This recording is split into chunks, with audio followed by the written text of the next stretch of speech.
Hello नमस्कार. नवीन व्हिडिओमध्ये स्वागत करते मी ज्योती डेली ब्लॉग आपल्या यूट्यूब चॅनलमध्ये. तर आदल्या दिवशीचं हे रुटीन होतं. दुसऱ्या दिवशी जे काही मला ब्लाऊज शिवायचे होते ते मी कटिंगसाठी घेतलेले होते. हे आदल्या दिवशीचं रुटीन होतं. तर बघा, दुसऱ्या दिवशी जर आपल्याला ब्लाऊज म्हणजे उद्याचे जे काही ब्लाऊज शिवायचे असतात ते जर आदल्या दिवशी कटिंग करून ठेवलं तर खूप आपल्याला त्यामध्ये फायदा होतो. वेळेनुसार आपलं काम पूर्ण होतं. दुसऱ्या दिवशी जे आपलं घरातलं काम असतं ते आवरलं की आपण डायरेक्ट लगेच शिवायला बसू शकतो. बऱ्याचशा गोष्टी असतात. बऱ्याचशा गोष्टीमध्ये आपण जर ते व्यवस्थित नियोजन लावून ठेवलं ना तर काम अगदी सहज सोप्या पद्धतीने रीतीने होत असतं. तर माझं पण ते तसंच चाललेलं असतं. ज्यावेळेस पूर्ण ब्लाऊज माझे दिवसभराचे शिवून होतात, म्हणजे जसं की मी दुपारच्या नंतरच शक्यतो बसते ब्लाऊज शिवायला. सकाळून तर माझ्या घरातली भरपूर सारी कामं असतात, ते आवरणं वगैरे, परत व्हिडिओचं एडिटिंग, हे सगळ्या गोष्टी मग सगळं आवरल्याच्या नंतर मग मी ब्लाऊज शिवायला बसत असते.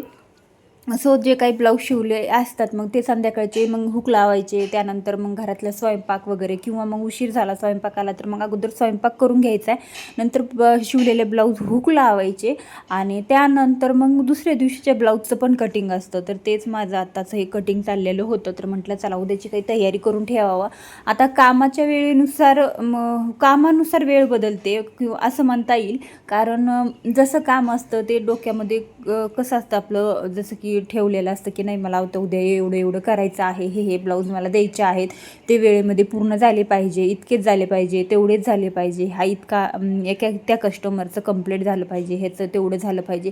ह्या सगळ्या गोष्टी कामाच्या डोक्यामध्ये ठेवूनच आपण काम करत असतो. सो तेच माझं आजचं इथं चाललेलं होतं. पहिलं मी आता हे ब्लाऊज कट करून घेतला, त्यानंतर ही भरपूर कटिंग केली, पण व्हिडिओमध्ये काय दाखवता आली नाही. नंतर मग लाईट पण गेलेली होती. आता सध्या तरी वारं कावदन पावसाची सुरुवात होत आहे. कुठे कुठे लाईटीचा पण बऱ्याच ठिकाणी प्रॉब्लेम्स होतो की एकदा गेली तर दिवसभर येत नाही, किंवा रात्री गेली तर रात्रभर येत नाही, किंवा 2-3 तास अधूनमधून जात असते.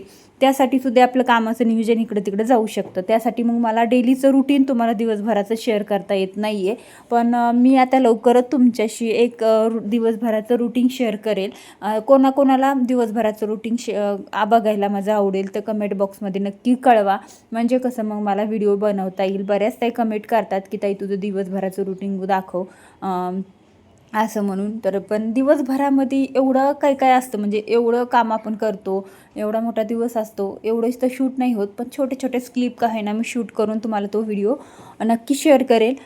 तर बघा, जर सकाळी लवकर शिवायला बसलं ना तर भरपूर सारे ब्लाऊज होतात. एका दिवसामध्ये 10 ब्लाऊज होतात, 10, 12, 13 भरपूर सारे ब्लाऊज होतात. तर हे सुद्धा मी सीझनमध्ये काम करत असते. तर सीझनमधला सुद्धा मी एखादा रुटीन व्हिडिओ तुम्हाला नक्की शेअर करेल. आता सण सुरुवात होतच आहे, त्यानंतर जे काही आत्ताचं रुटीन आहे ते सुद्धा मी तुमच्याशी शेअर करेन. म्हणजे कसं पुढे जाऊन तुम्हाला कामाची व्यवस्थित मदत होईल. आता बऱ्याच ताई म्हणतात की ब्लाऊज शिवण्यासाठी स्पीड कसा करावा. तर आता स्पीड तर म्हणता येईल, तर तुम्हाला स्पीड कसा द्यायचा आहे ब्लाऊज शिवण्यासाठी ते तुम्हाला सांगते. अगोदर तुम्ही नवीन शिकणार असाल तर व्यवस्थित फिनिशिंग, व्यवस्थित सगळ्या गोष्टी करा प्रॉपर. जर तुम्ही शब्द शिवायला लागलात की मग तुम्ही स्पीडच्या मागे लागा, मला असं वाटतं. कारण म्हणजे कसं, कारण तुम्ही डायरेक्ट स्पीडच्याच मागे लागायला लागलात तर तुमचं फिनिशिंग मागं पडेल. तुमचं फिनिशिंग प्रॉपर येणार नाही, छान येणार नाही, फिटिंग व्यवस्थित बसणार नाही, किंवा कुठे ना कुठेतरी प्रॉब्लेम येणार ब्लाऊजमध्ये. त्यासाठी आपल्याला अगोदर सगळा भर फिनिशिंगमध्ये द्यायचा आहे. वेळ जास्त लागला तरी चालेल, पण छान फिनिशिंग प्रॉपर सगळ्या गोष्टी, डिझाईन, ब्लाऊज फिटिंग सगळ्या गोष्टी आपल्या प्रॉपर आल्या पाहिजेत. म्हणजे कसं पुढे चालून तुम्हाला त्रास होणार नाही. आणि जर एकदा हाताला सवय लागली छान पद्धतीने ब्लाऊज शिवायची तर स्पीड तुम्ही हळूहळू वाढू शकता. तुम्ही आज 2 ब्लाऊज शिवले, उद्या 3 शिवायचे, परवा 4 शिवायचे. वेळेनुसार आपलं टार्गेट करत राहायचं, वेळेनुसार आपलं प्लॅनिंग करत राहायचं. हे सगळ्या गोष्टी तुम्हाला प्रॉपर जमायला लागतात. आणि जर तुम्ही या बिझनेसमध्ये पडायला लागलात, तुम्हाला बिझनेस आवडायला लागला, तुमच्याकडे 4 पैसे यायला लागले, तर हळूहळू आपल्याला जी सवय लागते ना कामाची, ती सवय अगदी इतकी सुंदर आहे की कामाला जे लोक आपले ह्या कामासाठी कंटाळा करतात ते सुद्धा आवर्जून हे घरातून काम करतात.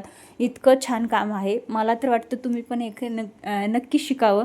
कारण बऱ्याच ताई म्हणतात की ताई तुझे व्हिडिओज बघून आम्हाला सुद्धा उत्साह येते काम करण्याचा. तर ते सुद्धा ऐकून मला खरंच खूप छान वाटते. आणि मला अजून वाटते की बऱ्याच ताईंनी आपलं घरातून का होईना असे छोटे मोठे कामं करायला पाहिजेत. तुम्हाला नसेल शिलाई कामाची आवड तर इतर दुसरं काही करा जे तुमच्या कामामध्ये तुम्हाला आवडतं, जिथं तुम्हाला करिअर करायचं आहे ते तुम्ही करू शकता. पण ठीक आहे, करा. सो असो, आता काय करायचं, ब्लाऊजचं स्पीड कसा वाढवायचा. तुम्हाला फिनिशिंग तसंच सांगितलं. फिनिशिंग एकदा यायला लागला ना की दिवसभराचं तुम्हाला किती ब्लाऊज शिवायचे आहेत त्याच्यावर तुम्ही टार्गेट ठरवायचं.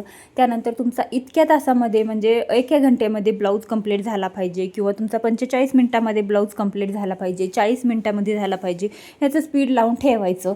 किंवा आता मी तरी स्पीड वगैरे लावून ठेवत नाही, किंवा घड्याळ वगैरे लावून ठेवत नाही की माझा एवढा झालाच पाहिजे. पण मी शक्यतो काय करते, एक ब्लाऊज शिवायला बसलं तर ते ब्लाऊज कंप्लीट झाल्याशिवाय उठत नाही.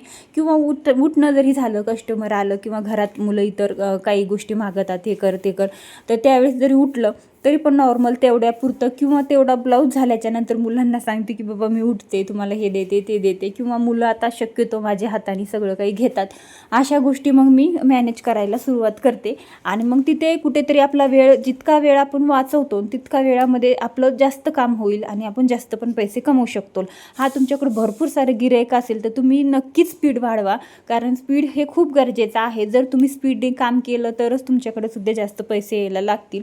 आता शेवटी काम हे सगळे पैशासाठीच करतात, आणि जर 4 पैसे जास्त आले तर कोणाला नको आहेत. तर त्यासाठी आपल्याला स्पीड वाढवायला पाहिजे. कसा वाढवायला पाहिजे, काय, हे मी किती मिनटामध्ये किती ब्लाऊज शिवते हे सगळं डिटेल आपलं फॅशन डिझायनरच्या चॅनलवरती तो व्हिडिओ टाकलेला आहे, तुम्ही नक्की बघा.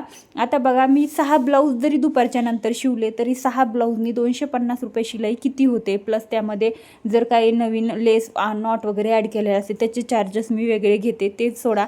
पण अस्तर सोबत जरी समजा एका ब्लाऊजला 50 रुपये चार्जेस गेले अस्तर, लाईट बिल, दोरा, हुक वगैरे या सगळ्या गोष्टी धरून, तरीसुद्धा 200 रुपये पर ब्लाऊज पडतो आपल्याला. 200 रुपये पर ब्लाऊज पडतो, म्हणजे एका ब्लाऊजचे 200 रुपये, तर 6 ब्लाऊजचे 1200 रुपये. तर बघा, दुपारच्या नंतरसुद्धा घरी बसून मी 1200 रुपये सहज कमवते. तर तुम्हाला आवडेल का हे कमवायला, कमेंट बॉक्समध्ये नक्की सांगा. त्याचनुसार मी आता छान छान व्हिडिओज तुम्हाला मी बनवत राहील.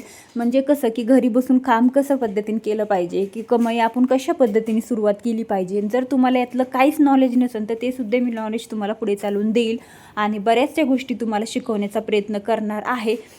सो माझं एक ब्लाऊजचं कटिंग तर झालं होतं, पण म्हटलं आता व्हिडिओ खूप मोठा होतं आहे, ते एक व्हिडिओ हे करते. आणि त्यानंतर मग मी ब्लाऊजचं जे काही कटिंग केलं होतं त्यानंतर मला अजून दुसरे ब्लाऊज पण कटिंग करायचे होते, कारण ते सुद्धा मला शिवून घ्यायचे होते उद्याच्याला. तर मग मी म्हटलं चला आता पटकन ते पण ब्लाऊज काढून घ्यावेत.